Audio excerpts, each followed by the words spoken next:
Yes, good morning. Well, just about good afternoon, everybody. Sunday. I'm not normally here on a Sunday. Man United don't normally score a 93rd minute winner. So I'm here on a Sunday. How are you all doing? You know me. I like a little sprinkle of positivity. And that's exactly what that game was yesterday. I've been saying it for the last few games, for the last few weeks, really, ever since Ralf Rangnick came in. I felt at some point the penny is going to drop. Manchester United, at some point, the penny will drop with the overall performance. I think that happened yesterday. So I'm doing a stream today. We're going to run through everything that happened against West Ham yesterday. We're going to look at the talking points. We're going to speak about Rashford. We're going to speak about Cavani, about Rangnick, about the Gegenpress, about Maguire, about Declan Rice. It's going to be a jam-packed stream.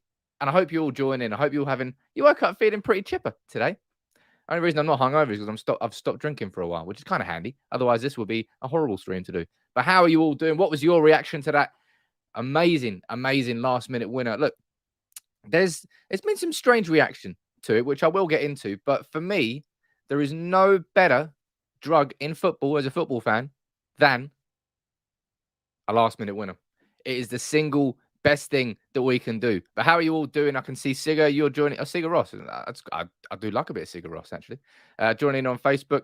Josh on YouTube. How you doing, buddy? Paul, I can see you there. Victor, happy Sunday, Sam. Happy Sunday to you as well. I will start doing more stuff at the weekends. I'll be completely honest. Maybe it's not me being lazy, but I'm just doing other things. But I'm trying to crank up the content now, trying to get it all back up into where we were before. Because, yeah, we built up a ton of momentum before, and then I was wiped out for like 3-4 weeks. Absolutely killed the momentum of the channel, but we're coming back. And I'll tell you what, the momentum's coming back from Man United. That game yesterday, look, man, it might not have been a 3-0 total, wow, look how much better we are than you performance. But for Manchester United, there was so much as being said about Ralf Rangnick, about the pressing system, about how we're doing it in patches. Sour Patch Kids, you can call us, basically. 30 minutes against Villa, second half against Brentford, but not really the whole game, apart from yesterday. Total and utter control. Gary, I can see you there on Facebook. Good morning. Paul, you're saying do it at 7 a.m. That would be a terrible idea. Simon, you were there at the game, my friend. Where were you sitting? I hope you enjoyed it. Hey, look, there's only one thing we can do here quickly. We got to watch this video. I'm not going to do it full screen because I definitely will get shut down for copyright. I'm not sure you're going to be able to hear it because the volume's a bit odd on this microphone. But the celebrations here, Cavani running over there, beautiful. Cavani, we're definitely going to speak about him in a bit. He's there joining Rashford. Wait for Scott McTominay. Wait for him. There he comes. There he goes. That cracked me up. See McTominay there. Tedder's there bashing. Old Trafford exploded for that. And Bruno was effectively how I was. If you watched my match reaction yesterday, I kept losing my voice for the first few minutes. That's what you should be doing. After a late winner, you should be losing your voice as a football fan. That's exactly what you should be doing. But there's been some, I would say, very odd reactions that I've seen. Some odd reactions, like this one here. This bloke quoted that video that I put out. Well, I wouldn't. That video that I put out was a video that Man United put out, but I put it on United People's TV, and this is what his reaction was to that.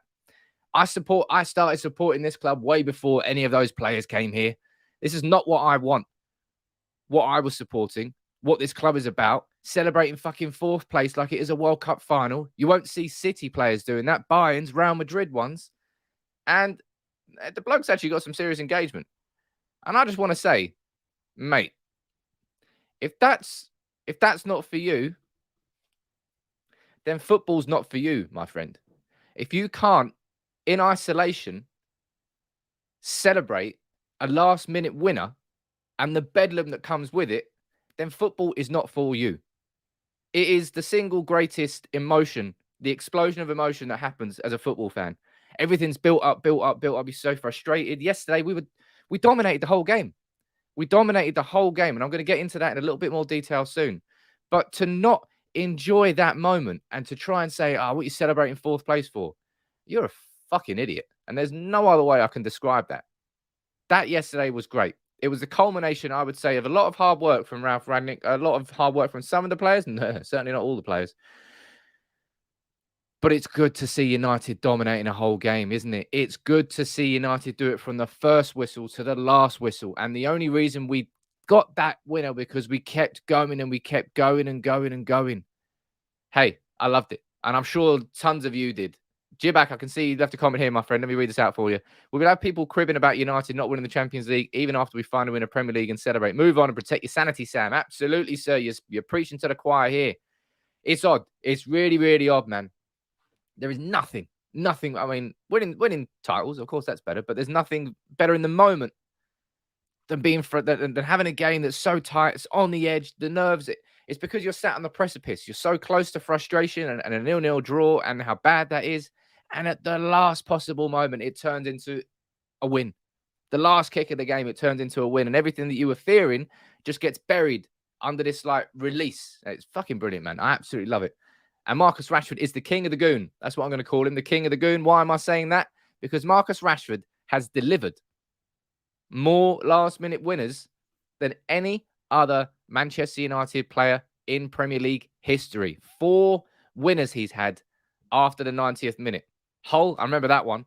I remember the advertising boardings going flopped on the floor when all the United fans piled on.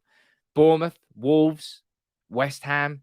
Yes, Marcus. Yes, Marcus. And look, let's take a look at some of the pictures from yesterday because they were absolutely class. Rashford there tucking it in. Rashford there. Diogo Dalot, by the way, how good was he yesterday? I think he probably was our man of the match. He's over there celebrating with Cavani. Look at that. Cavani is Cavani, right? Cavani has definitely been given extra credit by Manchester United fans because of his just sheer and utter passion. It's infectious. It really is infectious. It makes you appreciate him more as a football player. It makes you appreciate him more as a Manchester United player. I want more Cavani, but he's leaving at the end of the season, so I suppose just enjoy it while you can. Scroll out here a bit more. Look at that, Dalot and Bruno, mate. That's it. That's it. We've waited a long time. I think we've waited a long time. Danny, I see the terrible news you got here. Danny, woke up this morning with a positive PCR test, but the yesterday result will make my day better. I hope you are feeling all right, Danny. And for anybody that hasn't had COVID, genuinely consider yourselves lucky. I consider myself a pretty healthy 32-year-old, and you saw what it did to me. It wiped me the fuck out. But mate, I've woke up with such a big booming smile on my face.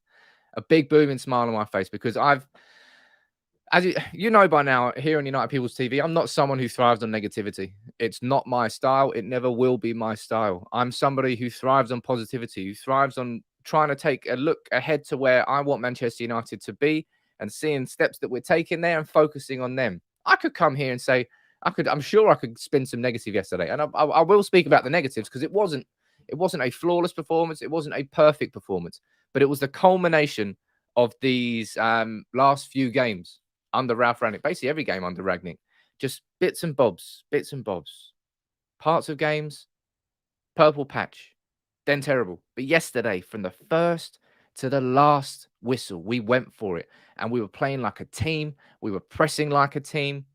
It was great. Everybody keep getting your comments in because this is going to be a cracking interactive stream, this one. Josh, I might ban you for that one, revealing my real age. I'm not 46. Chris, what are you saying there, buddy? Hi, Sam. Hope you're well. Any thoughts on De Gea become the 3rd overall keeper for clean sheets in United history? David De Gea.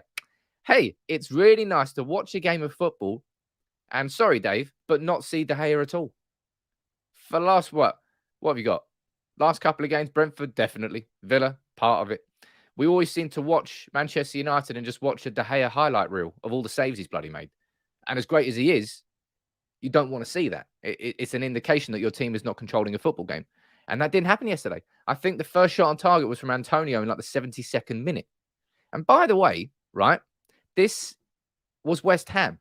This is a West Ham team that has beaten Liverpool. This is a West Ham team that has caused so many teams so many problems. Now, what I think they didn't do well yesterday is I do believe they sat too deep. They sat deep and they came with a plan. I think it was David Moyes. David Moyes coming back to Old Trafford. His record at Old Trafford is abysmal. I'm not sure. I don't think he's actually won here as an away manager. That's a shame, David. That's a real shame. But they sat a little bit deep. United had control of the game. But regardless of that, our attitude to the second ball, we were there all the time. Our press, it was collective. Everybody to a man. We swept across the pitch like a team. We swept back across the pitch like a team. Everybody was working together, working like a unit. And that's the complete performance that I've been waiting for a long time. As I said, I kept maintaining that the penny would drop, that the penny would drop. And you know what's changed between our game against Brentford, 4 days ago, and our game against West Ham today? Absolutely nothing. The exact same team started, apart from Harry Maguire coming in for Lindelof. That's the only change that was made to that starting 11. The formation was the exact same. 10 out of the 11 outfield players were the same. You know what was different? It's up there. It's up there. And yesterday, everybody pulled together. And it was a proper team performance. Marcus Rashford may have come up with the individual moment towards the end there, but it was a wonderful sweeping move by the team that created that chance. And that's why it's the fundamental basics of football, man. It really is. But we just haven't seen the fundamental basics of football done right at United for some time. And I'm sure there's going to be Liverpool fans that will be laughing at United's reaction to this, and City fans laughing because they're so much further ahead. But we have to take our small wins when they come, because we're on that ladder upwards. And I've maintained that Rangnick was the right man. Rangnick, you know how excited I was to see Rangnick come in. And at the end of this 10 game, what I'm going to do tomorrow, by the way, I'm going to do a video probably assessing the growth. See where we started under Ralf Rangnick, because if you compare where we started, little spoiler alert, little tease to the video, that first game against Crystal Palace, immediately for the first 30 minutes, we were controlled. We were like, wow, Rangnick ball straight away. And then we died off. The energy went off. The players weren't in it. So it's taken, from that first game there, it's taken the whole way through. It's got young boys. It's got Newcastle. It's got Norwich. It's got Wolves. It's got Brentford. It's got... There's ups and downs. Of course there are. But we've got to this point now, 10 games later, where we can say that is the first complete performance from Rangnick. And I want to do a video on that. So make sure you watch that tomorrow. But yeah, Cavani, man, look, this is him on Instagram. This put a smile on my face as well. He said, it doesn't matter how. Let me scroll over here so you can see it. This is what he said. It doesn't matter how or who. What matters is hugging each other with the same happiness. My God, he's like a motivational speaker, isn't he, Cavani? Jeez, it's like he says everything you want to hear him say. But Cavani summed it up yesterday, man. Cavani summed it up. Now, what was it? If I'm not that I'm trying to put a negative spin on it yesterday, but if there was anything that concerned you yesterday, you let me know in the comments below, and we'll speak about it during this stream. As I say, I try to be genuinely, properly interactive here on United People's TV. It really frustrated me how much the momentum's gone out of the channel, because I was working so hard to build it up. But you can help get us there again. Just drop a like on the video if you're new, subscribe, and keep firing in your comments and interact. And we'll get back to where we were. Next couple of weeks, it's going to be lots of good content on United People's TV. Got a couple of interviews coming up. It's the international break. The international break is a chance for you to put the handbrake on and say, right, it's 2 weeks without football now. So what are the bigger conversations that we don't normally have time to do and speak about between matches? We're going to do those this week. So make sure you subscribe.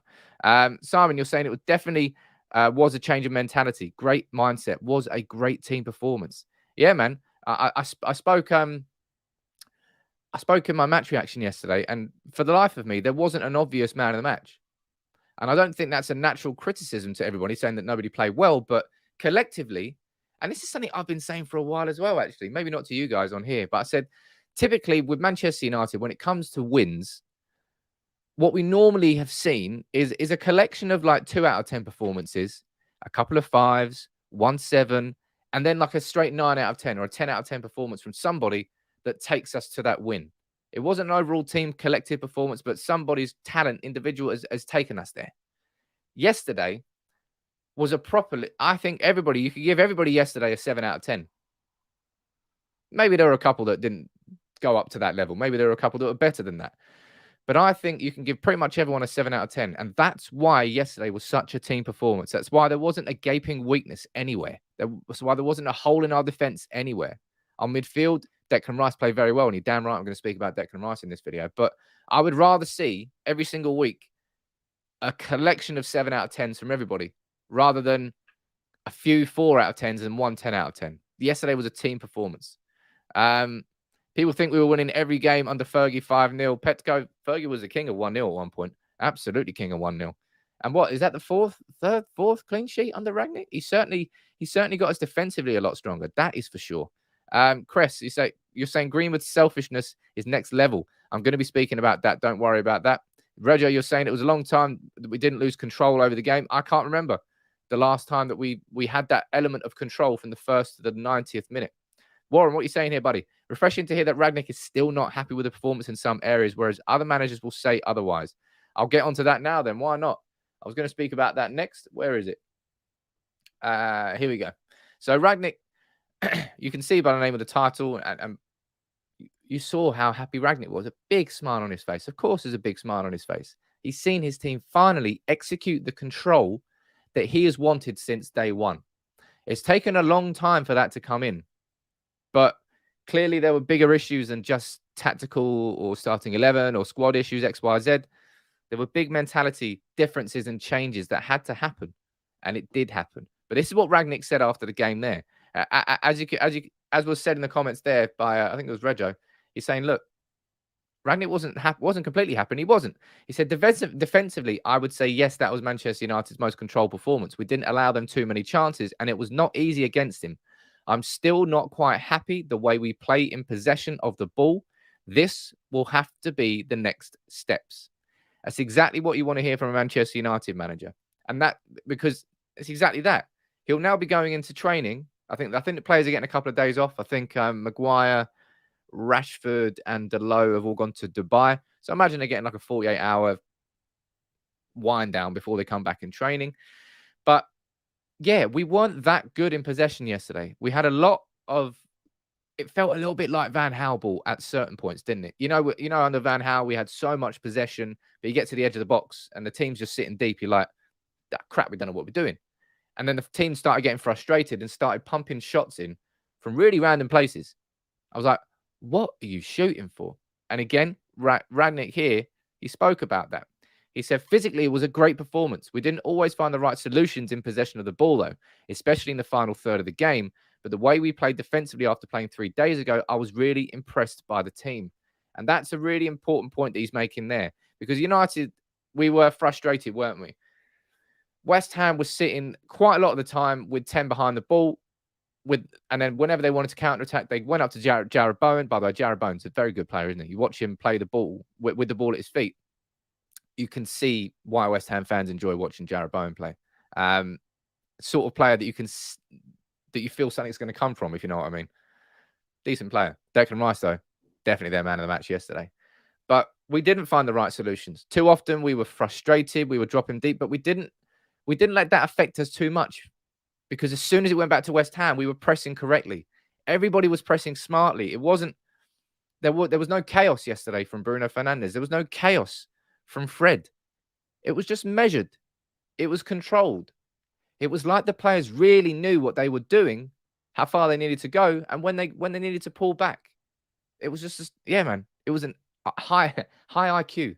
Because I was saying that Fred had such a low IQ, football IQ, for what he did against Aston Villa when we're 2-0 up, and he's still out there pressing the ball, being first to the press ahead of Cavani. I'm like, Fred, what are you doing, man? Step back. Didn't happen. And this formation has certainly, in my opinion, been a crucial part of it. The 4-3-3, baby. When it comes to a team which has the likes of Bruno, Rashford, Ronaldo, Cavani, Elanga, Greenwood, Martial, we can speak about him again. When it's got so much attacking quality, Pogba, you don't play with 2 holding midfielders. It's simply too restrictive. You need to get a formation where you have 1 holding mid and the rest is allowed to express themselves. Now, they didn't massively express themselves yesterday, but we had the control. We had the control because we had the extra man in midfield. We had the extra man in midfield because we played the 4-3-3 and we didn't stick to 4-2-3-1. Goodbye, 4-2-3-1. I won't miss you.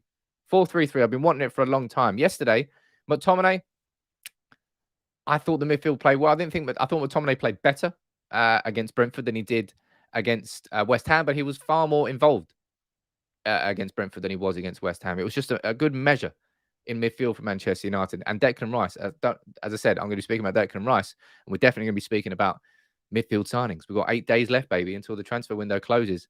You know where to come for all your transfer news. Let's go down to the comments here. There's so many comments here saying, didn't we play 4-2-3-1 yesterday? I don't think we played 4-2-3-1 at all yesterday. If you saw for the majority of the game, Fred was in line with Bruno. and Scott was just sitting just behind them, which is the 4-3-3.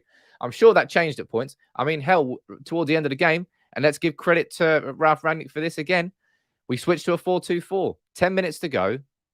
It's 0-0. Maybe under Solskjaer, maybe under Mourinho, maybe that'll be a case where Manchester United would have just tried to see it through, maybe try and sneak a goal from a set piece. Hell, we can't score from set pieces. Though Varane got close yesterday. I was like, no, never mind. But towards the end of the game, was it Fred came off and Greenwood, I think it was, for Cavani and Martial. We switched to a 4-2-4 formation. The goal came. Happy days, man. We went aggressive towards the end of the game, and it paid off in abundance. It paid off, and it goes to show that that's what you should do. And I tell you what, Old Trafford was absolutely bouncing yesterday. Fair play. Fair play to Old Trafford, because I definitely think that contributed to the growing momentum that United got in that game. The growing momentum. Lisa, nice to see you there. Good afternoon to you as well. Doing well. Not sure about you, but I woke up here feeling fantastic. John, what are you saying here, sir? McTominay growing into a future captain. Now, I know so many people, like, look, Victor, right there you go. McFred are an embarrassment to our team. We need to stop starting them when we get new midfielders. They can be subs, but not starters for United. There's such an unnecessary divide that is being drawn among United fans. Exactly that. Within the space of 3 comments, John saying that McTominay's grown into a future captain. Victor him saying they're an embarrassment. They're not an embarrassment. There's absolutely no way you can look at Fred and McTominay and use the words embarrassing. It's just, it's ridiculous. The fact that we haven't signed central midfielders is not the fault of McTominay and Fred. They have their limitations, right? But both of them have improved under Rangnick. Both of them have been pretty central. Like, ladies and gents, right? I'll pull this stat up. I was going to save this for yesterday, but sod it, I'm not going to. Where is it? Let me try and find it for you. We're going to use this. I'm going to use this in my video that I'm going to do on Ralf Rangnick. But Ralf Rangnick, right? His first 10 games in charge, Ralf Rangnick has had 6 wins, 3 draws, and 1 loss. 14 goals scored, 7 goals conceded. 2.13 points per game in the Premier League. It ranks 3rd, and only Man City have won more points than Man United since Ralf Rangnick was appointed as our manager. Now, I know the performances have not been there. You know that. I know that. We've seen it. We've watched Norwich. We've watched Newcastle. We've watched Wolves. We've watched the first half against Brentford. But the results, 6 wins, 3 draws, and 1 loss, with only City gaining more points over that period than Rangnick, that's a hell of a start. That's a fantastic start for Ralf Rangnick. And that game yesterday is the culmination of that 10-game period where we worked and we worked and we worked. And now, for the first time, we can go into the pub and say, yeah, you watch that United game yesterday? Yeah. Really good. Really good from the start to the finish. Rashford, what a moment. What a moment. You've got ammunition. Yesterday gives you ammunition in the pub. Whereas the Brentford game really doesn't, because people are like, mate, you got steamrolled by a promoted side in the first half. Wolves, you can't do anything. You lost 1-0 to Wolves. Norwich, you just about won away at Norwich. You want a medal for that? Newcastle, you nearly lost to Newcastle. Up and down. But that game yesterday against a very good West Ham team, a team who were in 4th until we knocked them out of 4th, and we overran them. Pure control yesterday. That's what you need to see from Manchester United. That's what we would expect to see from Manchester United. We haven't seen it in so long that it stands out. I think I said that at the start of the half. It really stands out when you watch United play like that, because you just don't see United play like that enough, do you? Tim, you're saying we love this energetic and positive Sam, don't we? Yeah, hell yeah, we do, man. I'm all about positivity. You know me. I don't thrive on negativity. Some people do. But what's the fucking point? What's the point? I don't want to see United do shit. I want to see United winning everything. And games like that yesterday, I just like it when things work out. And for me, the only difference between that game against Brentford and that game against West Ham is up there. It's up there. It's 10 out of the 11 players who started against Brentford started against West Ham. The same formation, the same manager, the same style, everything. It's just the players worked for it more. And that makes all the difference. Jack, I can see you here, buddy. You're saying Dalot and Greenwood, just too greedy and selfish. I don't think you can really say that about a right back, can you? Can you? Dalot was probably our man of the match yesterday, and I think out of the last 4 games, he arguably is our in-form player now. Really fantastic progress from Dalot. I didn't think he was capable after that Villarreal game. I also didn't think that McTominay could play in the number 6 role after that Villarreal game. So I was wrong on both parts there. But Greenwood, if you want, let me know in the comments here. Let me know what you think about Greenwood. Yesterday, there was a couple of moments where he was criticised again. People do think that Greenwood is a little bit too selfish with the players that he's got. But there's something I want to pull up here from United Arena. I'm sure you will follow United Arena on the Twitterati. Excellent analysis from him as always. And he did something on that. You know that there was a moment from where Greenwood had the ball and Ronaldo was across the box and everybody was fuming for the fact that Mason Greenwood didn't cross it into Ronaldo. Let me pull this one up for you here. So I think this is very, very good. Where is it here? This is what he said there. Some say Mason should have passed to Ronaldo in this situation by using the first image. However, as we can see from the second image, this is wrong because the pass would have likely been blocked. Because, yeah, you saw this. We all saw this and we're all like, why on earth are you not passing to Ronaldo? But if you scroll over here, you realize that if he was to play that through, it's probably going to get blocked by him. But Greenwood, he scored against Brentford, right? Greenwood has been starting most games. Jadon Sancho has been missing because of that family bereavement. Ralf Rangnick has done the right thing, managed him as a human being first and foremost, and given him time with his family. That will build trust between Sancho and Rangnick, and maybe Rangnick can come back a little bit. He'll come back really focused and ready to repay the empathy that his manager has shown him by putting in the performances. And I'm looking forward to seeing Sancho coming back. But I think people go a little bit too in on Mason Greenwood, if I'm honest. Just my own opinion.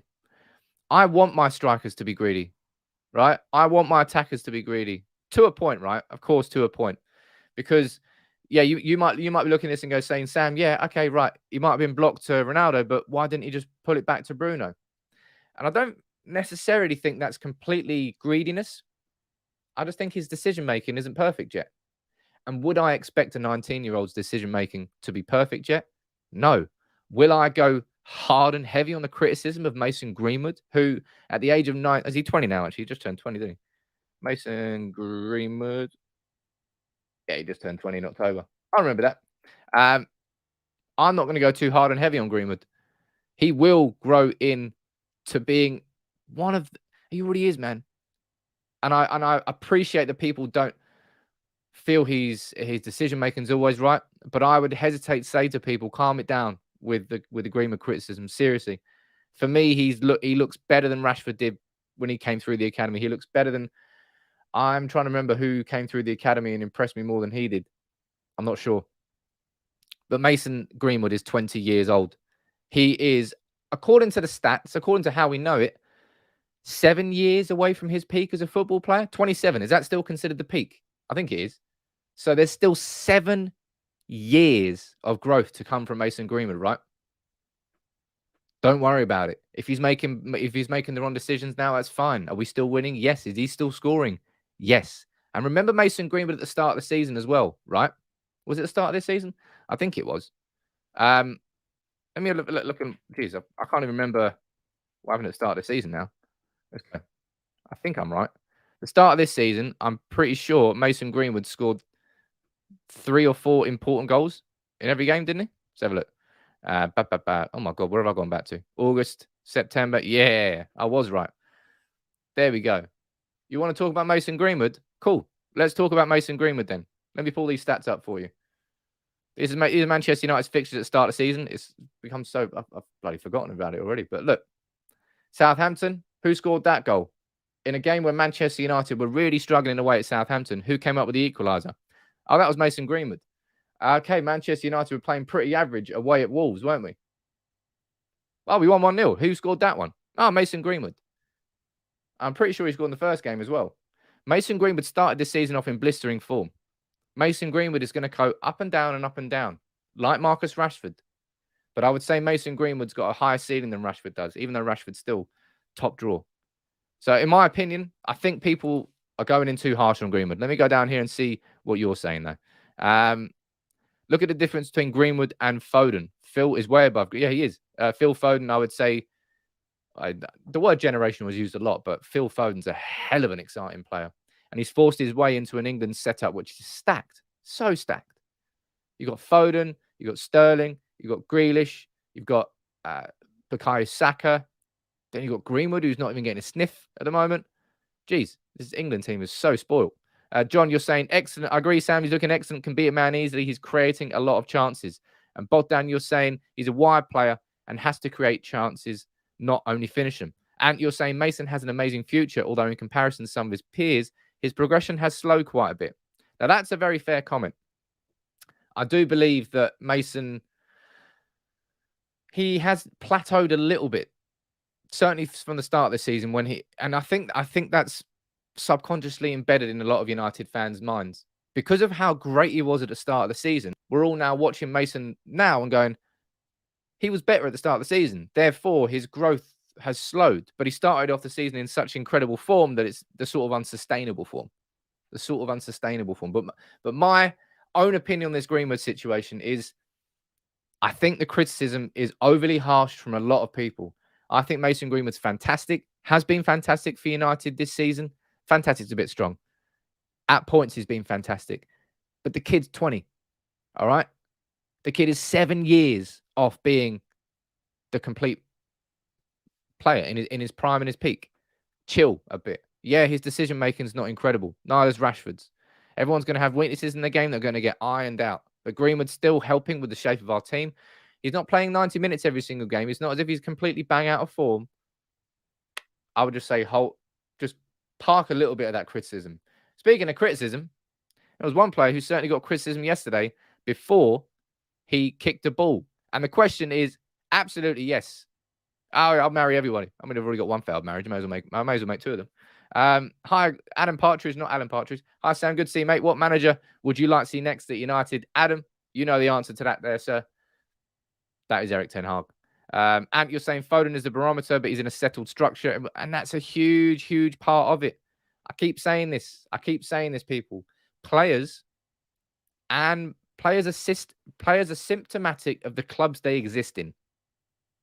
Liverpool players, all of them, they're all thriving at Liverpool. Why is that? Because they've got the team and they know what's going on. They've got the manager and it all knows what's going on. Now, the club's not really working with the team right now because of the Salah situation, but you've that it's a big part of it. Everybody expects every single player at Manchester United to thrive in a chaotic environment, in an environment which isn't perfect for sustained success, and it's why we're Purple Patch FC. Because it's not as if United are an abysmal club. We do a lot of things right, but yeah, I think that's a big part of it.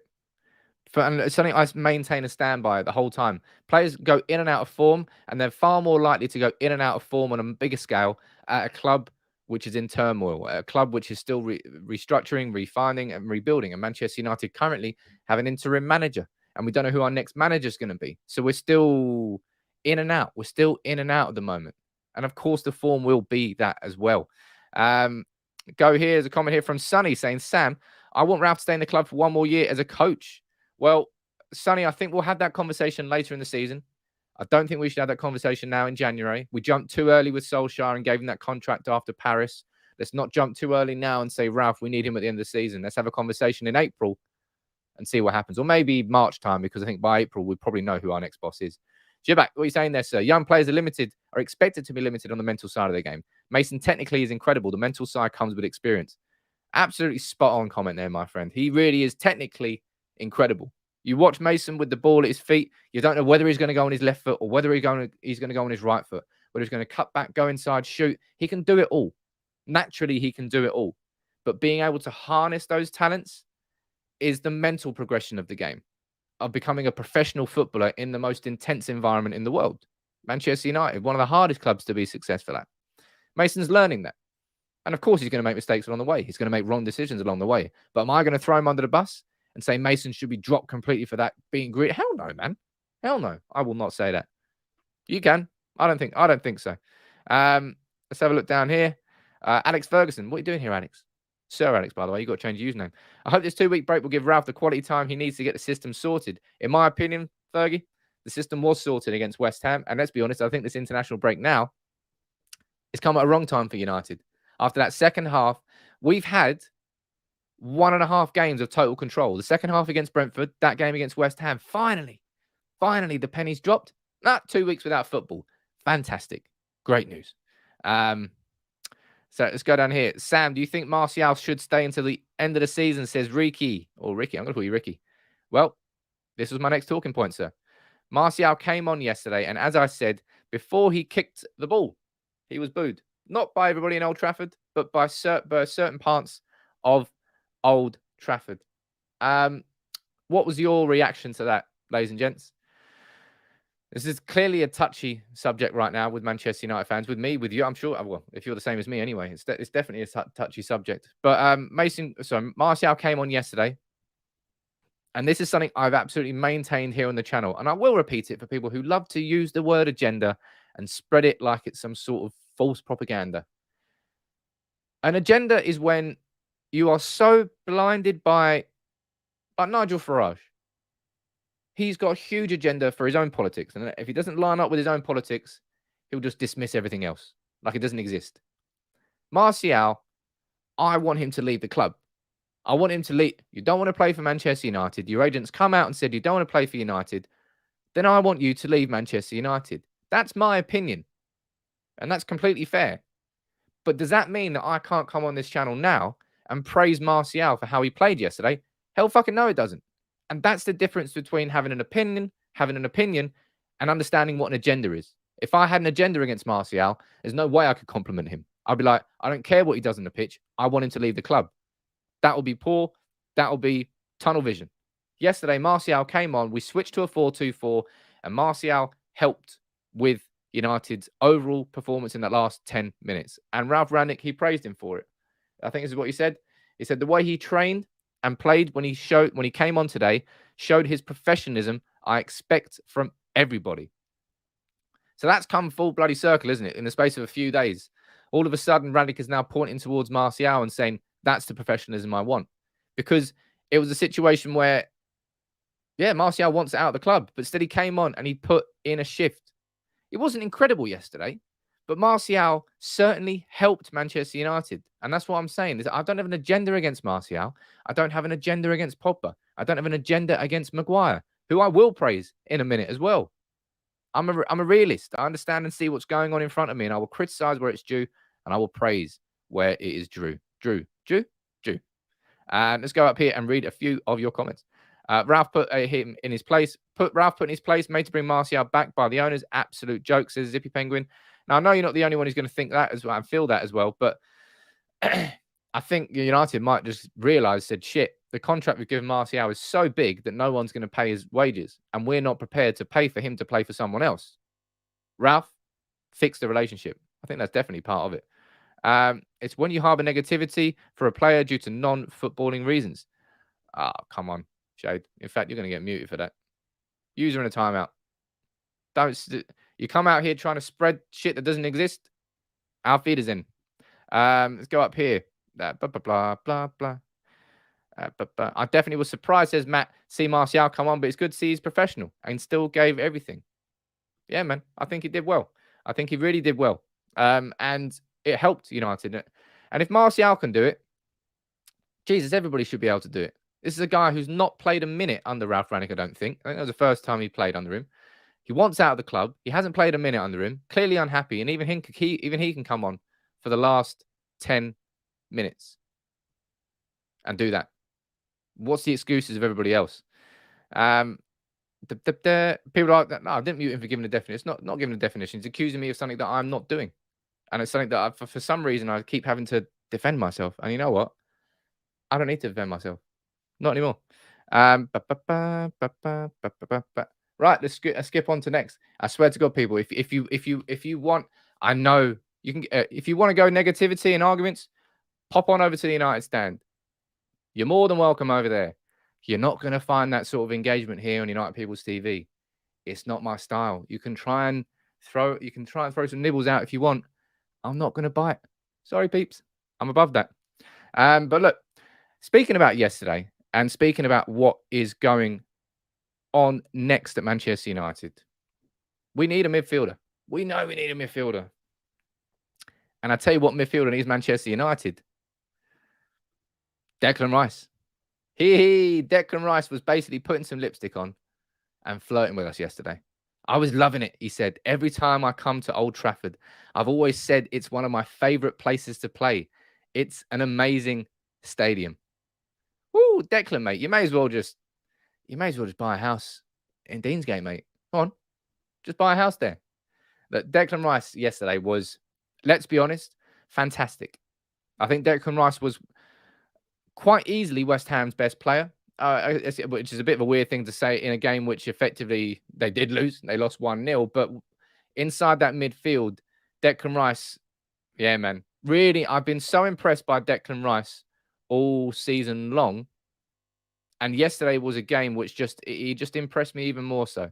And I think Declan Rice,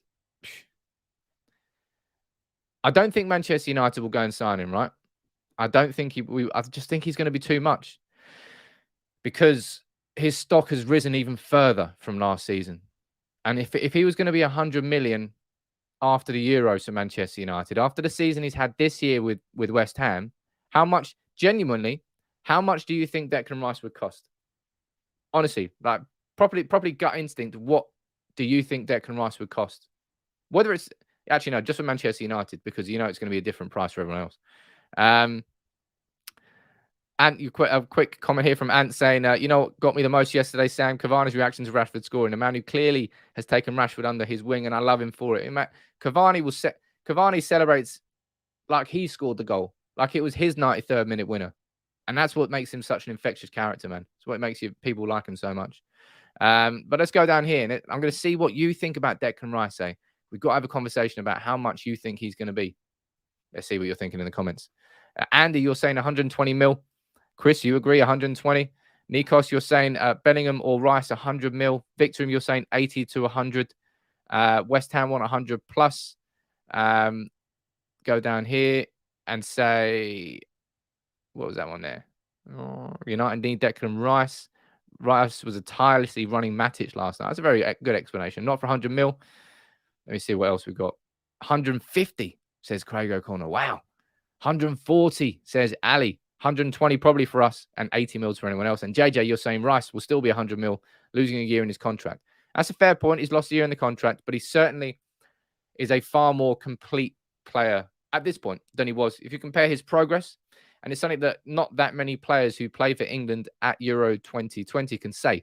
Harry Maguire, Luke Shaw, obvious two examples that we've got of players who were stunning at Euros, who had strong seasons last. Well, certainly Luke Shaw had a strong season last season, and just haven't done it this year. There's been shadows of themselves. Declan Rice is not one of those players. Declan Rice has come on and really, really impressed me. I thought that when we were getting linked with Declan Rice in the summer, I thought he was overhyped. He was only getting the English tax, the Premier League tax, the fact that Man United won him tax, all this added onto his price tag. There's no way he's worth that amount of money. But Declan Rice, game on game, I've watched him quite a few times now. He continues to impress me. And what I find most impressive about Declan Rice is how often he finds himself on the edge of the box, the opponent's box, but seemingly is never out of position when it goes back into central midfield. Fantastic from him. Linville is saying, please explain how he's overrated. That was my opinion of Rice last year. I didn't watch that much of Rice last year. I thought that it was just his players getting his price getting inflated because Manchester United being linked with him. But then I watched him at the Euro 2020 alongside Calvin Phillips from Leeds. I thought both of them were excellent, but I thought Rice was better. And then I've watched him this season, and he's just continued to get better and better and more of a dominant force in midfield. Yeah, he really is a fantastic player. Now, here's a question. This is definitely going to be an interesting conversation. Say Man United are going to sign one of Declan Rice or Jude Bellingham. Who are you choosing? Type it in the comments now. Bellingham or Rice? Who are you choosing? Two midfielders who are slightly different for sure. Bellingham is far more likely to be on the edge of the opponent's box, getting assists, getting a couple more goals than Declan Rice. But both of them are powerhouse central midfielders who will be England regulars for a long, long time. If you're only going to choose one of them, which one are you choosing? I think I know who I would choose, but I don't think it's as easy a conversation as maybe it would have been previously. Let's go up here and see the comments. This will be an interesting one. Sometimes I ask good questions. Josh, only sometimes though. You're saying Jude. Nikos, you're saying it as well. Victorim, let's not be greedy. Can't happen. That wasn't the question. Bellingham. Jonathan, you're saying Rice. Dennis, you're saying Rice. Alex, you're saying Rice. Jude. Wow, I'll tell you what. That's a far more split. There's so many of you on YouTube and Facebook watching at the moment. Please, if you would consider, drop a like on the video. Come on, help the channel grow. It really does help. There are a ton of comments. Wow, I can't even keep up with them. Jesus, like 100 or 200 there. There's so many of you, and I tell you what, that is properly split. That's properly split. My gut instinct would be to say Jude Bellingham, because every time I've watched him, I'm like, what? Wow. They don't make many players like Jude Bellingham. But then the more I watch Declan Rice, the more I think if we're looking at exactly what Manchester United need, I hesitate to say that Declan Rice might tick a few more boxes that we need at the moment. Because what we really need is a pure dominance inside central midfield. And Jude Bellingham has that dominance. But if you're looking at the curves of them, it's more of a dominance and an aggression going forward rather than a dominance and protecting a defense, which I think Declan Rice. I think I'm probably going to say Declan Rice now. I'm surprising myself there because I didn't think of my answer there before I asked the question. So I'm thinking about it on the spot. Daniel, you're saying Rice. We need a leader in the middle. And Jacobs, you're saying I prefer Rice than Bellingham. Mate, so many comments coming in here. Maybe I'm going to have to do a video on that. Would you reckon I should do a video on that? Bellingham or Rice? That would be a good one. Let me write that one down. Jeez, I'm impressing myself now. Go to International Week videos. Let's do a video on Bellingham or Rice. If anybody comes up with any other video ideas, you let me know. As I said, this is not United People's TV hasn't and never will be an agenda-driven channel. I'm not here to spread negativity. I'm here to present things how I see things. Now, sometimes you might disagree with my opinion, but that's the beauty of opinions. They're like arseholes, everyone's got one, and some of them are dirty. But you can always clean it. And I want to do videos that you want to see. So if there's any video ideas, you let me know in the comments below. But keep firing in your comments now. Firing more questions. Any questions? Let's do like a 10-minute Q&A. 13-minute Q&A. You can ask me whatever you want, and I'll answer them. It's Sunday. We can do some different types of shows. Don't always have to speak just about the news. But Bellingham, as Levi is saying there, Bellingham's not a holding midfielder. He's a box-to-box player. That's what I'm saying. His strengths and his aggression is more towards getting on the edge of the opponent's box. Now, Declan Rice can do that. He does a lot of barnstorming runs from his own half, but Bellingham, by comparison of Rice, is more attack-minded. Rice is probably someone who can control the middle more. Now, Daniel, excellent question here. Did I fix the doorbell? I think so, because it hasn't gone mental since that last time. And Jason with an excellent comment saying, drop a like on the video. Yeah, big up to you, Jason. I'll tell you what, I would like to do more. I need to do more of these videos on the weekend, don't I? I'm going to try. I'm going to bring on a new show, probably maybe after the international break. Hell, maybe during the international break. I'm going to do a sort of fan phone-in show where I'll let you all call in, not just the members. What's happened to Aaron Wan-Bissaka? He's currently ill. He's suffering from sickness. That's as far as we know. But even if he was 100% well and healthy, Dalot's keeping him out of the team right now. Chris, you're saying, Sam, do a video on 3 players we need to get rid of right now. We need to clear up the wage bill. Chris, I've definitely already done that. If you have a look back, was it last week? Go on the YouTube channel. There's a video like a keep or sell. And I run through the list of the players that I definitely would get rid of. And you're saying, Sam, Rice or Bissouma and Neves. Cost would be the same after all. Ooh. Now, that's a good question. That is a good question. I don't know. Because I know we need 2 midfielders. We absolutely need 2 midfielders. But you're not going to play Bissouma and Neves at the same time, are you? Ooh. I'm going to add that to the list. Bellingham. No, was it Rice or Neves and Bissouma? Well, might do a little video on that as well. Ozzy, you're saying, would you say the FA Cup and 4th is a success this year? It wouldn't have been a success for Ole Gunnar Solskjaer, but it will definitely be a success for Ralf Rangnick. Absolutely would be a success for Ralf Rangnick. He came in and the measure of his success was laying was making the club ready as possible for whoever the next manager is. And winning an FA Cup and getting in Champions League football is the best possible preparation that Ralf can give this squad for Ten Hag, hopefully. In interviews, says Habib, why don't journalists ask decent questions to managers? I think they've always got a bit of a... They have to walk a line, really. When you're allowed in the press room, you say the wrong question, you can get booted out of the press room. Jason saying, why is Hannibal not playing? That's because he's out at AFCON with Tunisia. When did Tunisia play?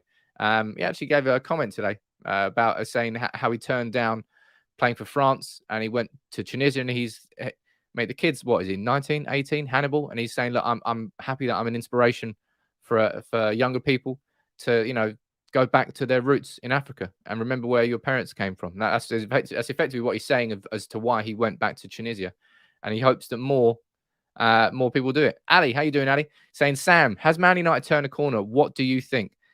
Me personally, I really hope so. I've said it to you, Ali. I've said it to everybody. I've been waiting for the penny to drop, and for me, that penny dropped against West Ham. The proper total control. If it had finished 0-0, it would have really been 2 points dropped, because we would have all talked about the amount of possession that we had, the amount of control that we had, the amount of balls we won in the final third, the amount of opportunities that we did have, and shots that were just off. We would have talked about that game yesterday properly as 2 points dropped. But instead, Marcus Rashford turned it into a win and the perfect game to go into this international break. Because imagine how crap this international break would have been if we went into that off the back of a loss. No real momentum, no real forward steps, half a step forward against Brentford and then just come crashing back down. But no, we can properly speak about United turning a corner. And that's really going to be my focus in the next 2 weeks. If you want negativity, people, you may as well steer clear of United People's TV, because I'm going to try and spread some real positivity in the next couple of weeks. The things that I've seen right. Of course, the things that we still need to improve on. I'm a realist. I'm not saying that we're perfect. We weren't perfect, man. Attacking-wise, we were poor yesterday. The final third, the creating, the final ball, we weren't good. But we're definitely, over the last 10 games, we've improved under Ralf Rangnick. Go here. Craig, you know nothing about football. You had one shot until the goal. How is that turning a corner? Craig, my friend, you're speaking to the wrong person. Sam, do you think we're going to make top four? Now, that is, I don't know, Craig. My gut says yes. And Chelsea have somehow, because they've been crap for what, like 7 or 8 games now, they've been pulled back into a top 4 chase, which is handy because we need as many teams in there as possible. Liverpool and City, you still feel they're clear as the 1 and the 2. Chelsea somehow getting dragged back into it. Spurs look very strong. Spurs play Chelsea today. Ideal situation here. A nice 0-0 draw between Spurs and Chelsea. That will do me very fine. And there's that of all the comments that have been left here today, this is the one I disagree with the most. That win yesterday was a fluke. That could not have been any less of a fluke yesterday. That's why that performance for me is when the penny dropped, because it wasn't a fluke. It wasn't a random individual moment from a corner or a shot from 25 yards or anything like that. It was United knocking on the door, just knocking and getting louder. That's not my bell. That's me actually knocking the desk. That's what United did yesterday. Seriously, people, if you think that, I don't know how you can look at that game yesterday and come out of that with the idea that it was luck. Madness. Jibak, you're here saying if Chelsea sacked Thomas Tuchel, would you like him at United? No, I want Erik ten Hag. I've got only one man in my mind, and that's Baldy Dutchy, Erik ten Hag. I want to join the ball gang, not me personally. I like my hair. I want Ten Hag and Ten Hag only. Look, maybe we're not going to get Ten Hag. Maybe it's going to be Pochettino. Maybe it could be Tuchel if he gets sacked from Chelsea, but I don't think he will be. But no, I'm only looking at Erik ten Hag personally. But let's see what goes on. I might be wrong. And you're saying we were far from perfect yesterday, but the relentless control is what led to the winner. That's what I'm saying. We were far from perfect yesterday. And Craig, my friend, if you deluded is if there's a lot of words that are incorrectly used these days. Literally is used incorrectly so many times. I literally shat myself when he came around the corner. You didn't literally shit yourself. Look at your pants. Is there shit in your pants? Well, then no, you didn't literally shit yourself. Deluded is another one as well. No, that's just a difference of opinion there, mate. Deluded is a very wrong word. Ten Hag is the only one from me, says Yash. Oh, man. It's nice, isn't it? It's nice to actually have a bit of positivity to speak about. to not have to scrape the barrel to enjoy a Manchester United performance, to not have to ignore the first half and pretend it didn't exist to enjoy the second half, which is what we had to do against Brentford.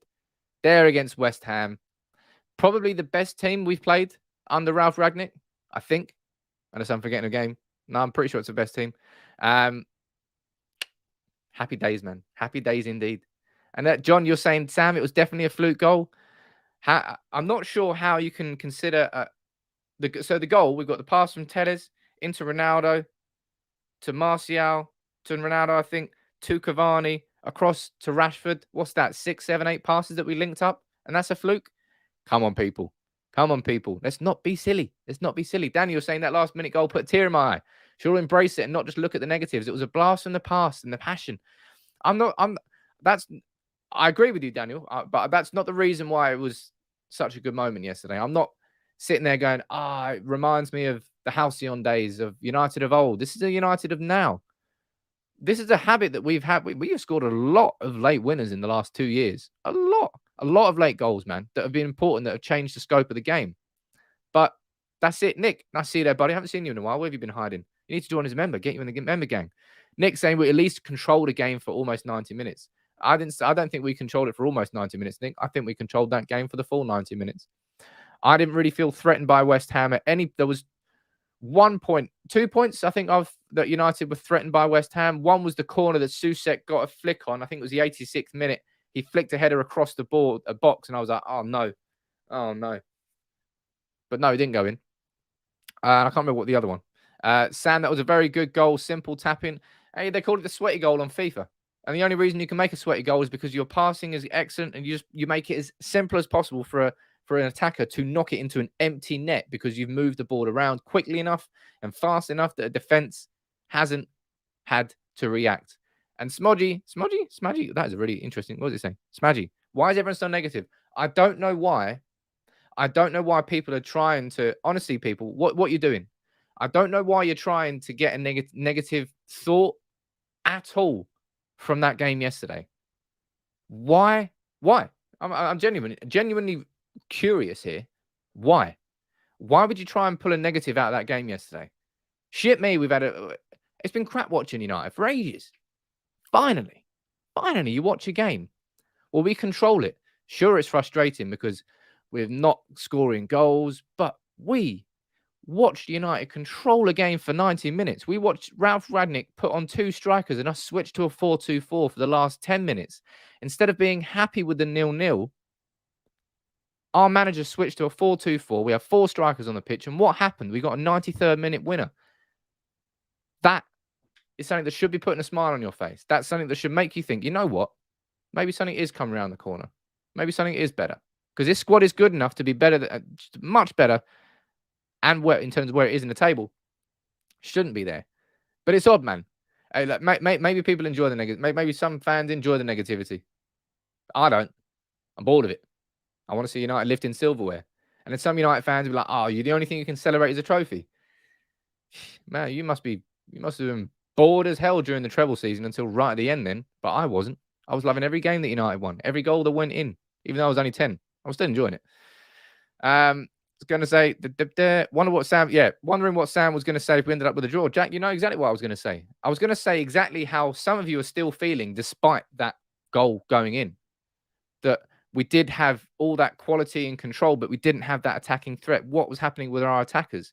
All those feelings are still there for some people. Maybe that's where the negativity is still stemming from. But, geez, man, enjoy it. Enjoy it, because you're not going to get many 93rd minute winners in front of the Stretford end after a tough game where United were going at it and we couldn't win. But hey, man, you support your club how you want to. That's fine. But this is how I'm going to support it, and that's how United People's TV rolls. Habib, you're saying, Sam, how can you get onto the journalist panel for pre and post match interviews? They're really quite harsh actually. I've applied. When did I apply? I've applied before. But the press office is basically kind of got like a sweeping feeling that they can't let anybody in, like anybody like me who runs a fan. I hate the word fan channel because the word fan channel, because of Arsenal Fan TV, has become a negative concept. I'm a fan and I run a channel. It's pretty much the only link I've got to your Arsenal Fan TV. I don't like how anything is done over there. And I've never wanted to do that. I've always felt fan cams are something that prime the vulnerabilities of fans after games because they're emotional, really emotional. Straight after a big defeat, you're going to get hyperbole. Straight after a big win, you're going to get exaggeration. It's why it's so hard to do. It's not hard to do match reactions, but yeah. Like Arsenal Fan TV is pop. Yash is there in the comments. It's popcorn. Yeah, it's popcorn because they've got so many subscribers. Because a lot of their subscribers are not Arsenal fans. They are fans of other football clubs who go there to sit there, point, and laugh at people, and that is preying on people's vulnerabilities. That's not cool, and that's why I just don't do it.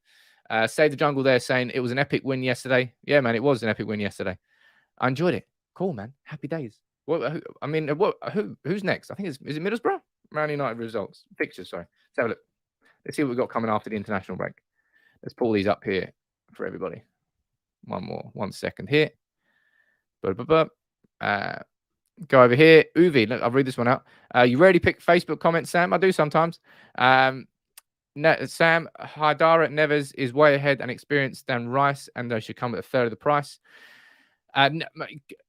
Uvi, I'm sorry if you think I do only pick YouTube ones, but I don't. I think you know by now, me on United People's TV, I love Ruben Neves. Jeez, you not seen my Ruben Neves propaganda that I had during the summer? I did everything possible. I interviewed a Wolves fan. I did a huge stats video piece on Neves, comparing him to all the other midfielders. I'm like, look, you can't just label Ruben Neves is this guy that scores goals from the edge of the box and that's all he does, because that's not all he does. He's a very all-rounded midfielder, and he's proven that again this year. Yeah, I definitely do like Neves.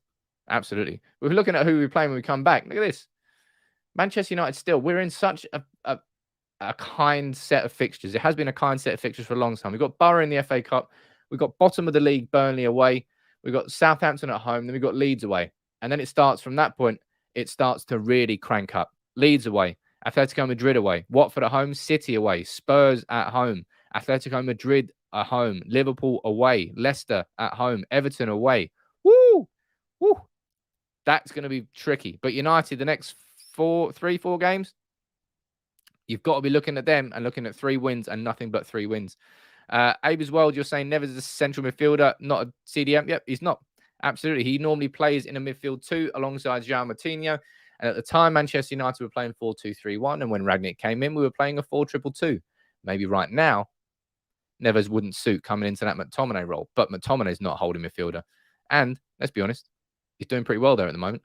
Can we hijack Liverpool's move for Fulham's Carvalho? And I haven't been watching the Championship this season. I'm not sure how he's been playing. All I know is that Fulham, they won on my accumulator yesterday. So big up to Fulham, who scored like 20 goals in the last 4 games. Ridiculous.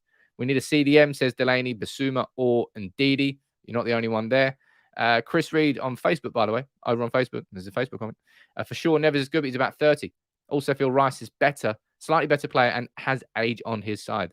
I think Neves would be relatively cheap for the quality that he would bring to this United team. But look, man, I'm gonna wrap this one up there, because I've got to go and start writing my script for my next negative, toxic video that I'm going to be doing. No, that's not me. Actually, I'm going to go write some more agendas. Oh, no, I'm not doing that either. People, just enjoy, man. If you can, I'll finish with this, my prophetic thing at the end. If you didn't lose your shit after that Rashford goal yesterday, then I don't think football's for you. I don't think supporting Manchester United is for you. That was a hell of a moment. It was a culmination of 10 games of work and progress and improvement in areas and going down in other areas.